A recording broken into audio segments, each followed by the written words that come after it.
Xbox Series S and X storage expansion details have been revealed, a Nier Replicant remake is in the works, and Nani?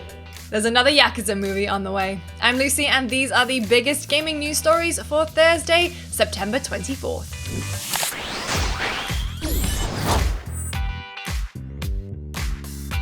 If you're already thinking about extra storage for your new Xbox, then details on the expansion cards have just been revealed. The new Xboxes have custom SSDs, that's 1TB for the Xbox Series X and 512GB for the S. Now this should lead to better load times, but those hard drives will probably still fill up fast thanks to huge game sizes. Here's looking at you, Modern Warfare.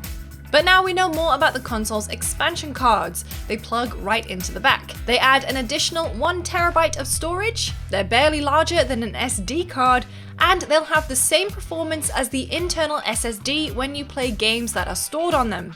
Price-wise, they're $220 a pop. That's only $80 less than the Series S itself. Now, USB 3 hard drives are also compatible with the Series X and S, but you can only play Xbox One and backwards compatible games off of those. That's a lot to take in, but we've got it all written up on site if you need a refresher. Now, for more on the Xbox Series X, we actually have a fully functioning model. That's right, it's not just a dummy one to see how big it is, it's a fully working Xbox Series X. Michael Hyam is currently running all kinds of tests on it, so keep your eyes peeled to GameSpot to find out more. No, this next story isn't about Blade Runner. Square Enix has revealed that a Nier Replicant remake is coming next spring. Nier Replicant version 1.22474487139 is coming to PS4, Xbox One, and PC via Steam on April 23rd, 2021. The gameplay is going to be similar to 2010's Replicant, but with new animation to match the flashier style of 2017's Nier Automata. The remake is being handled by Toy Logic, who previously contributed to Dragon Quest XI and The Evil Within. The Japanese release has pre-order bonuses like rubber stamps, and there's a White Room version that includes pins, paper scripts, and the soundtrack. Similar things are expected for the Western release too. The remake was announced as a part of Tokyo Game Show. Stay tuned to GameSpot for all the latest from the show, including more on the new Monster Hunter games that were just announced, as well as Resident Evil Village. Okay, I know that the general consensus is that video game movies are bad, but is Yakuza gonna be the one to break that trend?